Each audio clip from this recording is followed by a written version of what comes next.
Selamat datang. Mystikus Channel.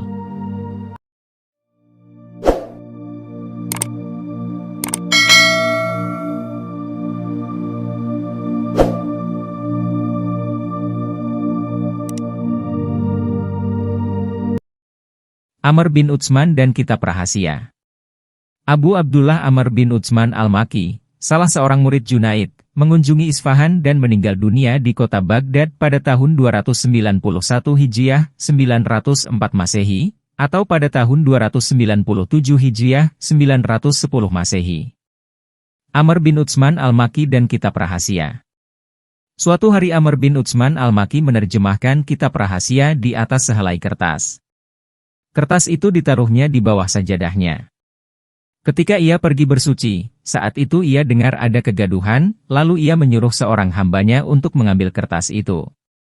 Si hamba membalik sajadah itu, ternyata kertas itu telah hilang. Hal ini segera disampaikannya kepada tuannya. Buku itu telah hilang, dicuri orang, Amr bin Utsman berkata. Kemudian ia menambahkan, orang yang mencuri kitab rahasia itu niscaya dalam waktu dekat ini akan dipotong kaki dan tangannya. Ia akan dimasukkan ke dalam kurungan, kemudian dibakar dan abunya akan diterbangkan angin. Pada saat ini pastilah ia telah sampai ke tempat rahasia itu. Sesungguhnya inilah yang tertulis di dalam kitab rahasia itu, ketika ruh ditiupkan ke dalam tubuh Adam, Allah memerintahkan kepada semua malaikat untuk bersujud padanya. Semuanya bersujud ke atas tanah. Tetapi iblis berkata, aku tidak mau bersujud. Akan kupertaruhkan hidupku, dan akan kulihat rahasia manusia itu walaupun karena itu aku akan dikutuk, disebut ingkar, berdosa dan munafik. Iblis tidak bersujud. Oleh karena itulah ia dapat melihat dan mengetahui rahasia manusia, dan hanya manusia sajalah yang mengetahui rahasia iblis. Jadi iblis dapat mengetahui rahasia manusia karena ia tidak mau bersujud dan karena tak bersujud itulah ia memegang sebuah rahasia. Semua makhluk membenci iblis karena rahasia mereka telah dilihatnya. Kami telah menguburkan rahasia itu di dalam tanah, mereka berkata. Syarat untuk mendapatkan rahasia ini adalah seseorang yang melihatnya akan dipenggal kepalanya agar rahasia ini tidak dibocorkannya. Di dalam hal ini, berilah aku kelonggaran, si iblis berseru. Janganlah kalian membunuhku. Sesungguhnya aku telah mengetahui rahasia itu. Rahasia itu diperlihatkan kepadaku sewaktu mataku ini awas. Sedang aku tak peduli berkumandang, engkau adalah di antara orang-orang yang diberi kelonggaran. Kami beri engkau kelonggaran, tetapi kami membuat manusia waspada terhadapmu. Jadi walau engkau tidak kami binasakan, engkau akan dicurigai dan dicap sebagai pendusta, dan tak seorang pun yang akan menganggapmu sebagai pemuka kebenaran. Mereka akan berkata, ia adalah sebangsa jin dan telah mengingkari perintah Allah. Ia adalah setan. Betapakah ia akan mengatakan kebenaran? Oleh karena itulah ia dilaknat, ditolak, ditinggalkan dan diabaikan. Demikianlah terjemahan kitab rahasia oleh Amr bin Utsman. Amr bin Utsman mengenai cinta. Di dalam kitab mengenai cinta, Amr bin Utsman menyatakan sebagai berikut, Allah yang Maha Besar menciptakan hati, 70.000 tahun sebelum sukma, dan hati itu dimasukkannya ke dalam taman silaturahmi. Dia menciptakan rahasia, 70.000 tahun sebelum hati, dan rahasia ini dimasukkannya ke dalam derajat keesaan. Setiap hari, Allah memperlihatkan 360 kali karunia dan memperdengarkan 360 kata cinta kepada sukma. Setiap hari diperlihatkannya 360 kegembiraan silaturahmi kepada hati. Setiap hari diperlihatkannya 360 kali keindahan kepada rahasia. Maka mereka dapat melihat segala sesuatu di dalam dunia ini, dan mereka menyangka bahwa tiada sesuatu pun yang lebih berharga daripada mereka. Kesombongan dan keangkuhan terwujud di dalam diri mereka. Oleh karena itulah Allah menguji mereka.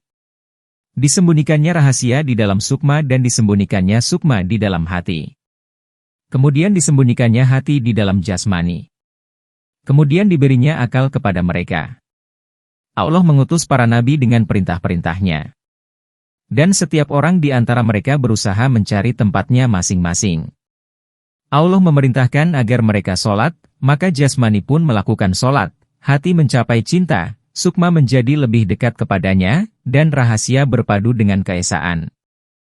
Amr bin Utsman berkirim surat kepada Junaid. Ketika berada di Makkah, Amr bin Utsman menulis surat kepada Junaid, Jurairi dan Shibli di negeri Irak. Beginilah bunyi suratnya. Ketahuilah oleh kalian, wahai tokoh-tokoh terkemuka dan ketua-ketua di negeri Irak, bahwa kalian harus mengatakan kepada setiap orang yang ingin berkunjung ke negeri Hijaz dan menyaksikan keindahan Ka'bah, engkau tidak sampai ke sana kecuali dengan semangat yang gundah. Dan katakan kepada setiap orang yang menginginkan permadani kehampirannya dan istana keagungannya, engkau tidak akan sampai ke sana kecuali dengan sukma yang gundah. Di akhir surat itu, Amr bin Utsman menulis, inilah sebuah pesan dari Amr bin Utsman al-Makki dan ketua-ketua negeri Hijaz yang senantiasa bersama dia, di dalam dia, oleh karena dia. Jika salah, seorang di antara kamu mempunyai cita-cita yang luhur, maka katakanlah kepadanya, ambillah jalan ini di mana terdapat 2000 gunung, yang menggelegar dan 2000 samudra yang penuh badai dan mara bahaya. Jika engkau tidak sanggup maka janganlah berlagak palsu, karena dengan lagak palsu tidak sesuatu pun dapat engkau peroleh. Setelah menerima surat itu, Junaid memanggil ketua-ketua negeri Irak untuk berkumpul. Kemudian setelah membacakan surat itu kepada mereka, Junaid bertanya, apakah yang dimaksud dengan gunung-gunung di dalam surat ini?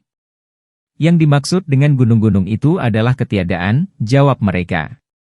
Sebelum seorang manusia 1000 kali ditiadakan dan 1000 kali dihidupkan kembali, ia tidak dapat mencapai istana keagungan. Dan apa pula yang dimaksud di antara 2000 gunung itu, baru satu sajalah yang pernah kudaki, kata Junaid.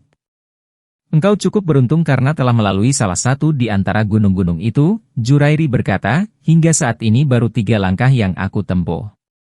Shibli menangis terisak-isak, kemudian berkata, engkau beruntung Junaid, karena telah melalui sebuah gunung.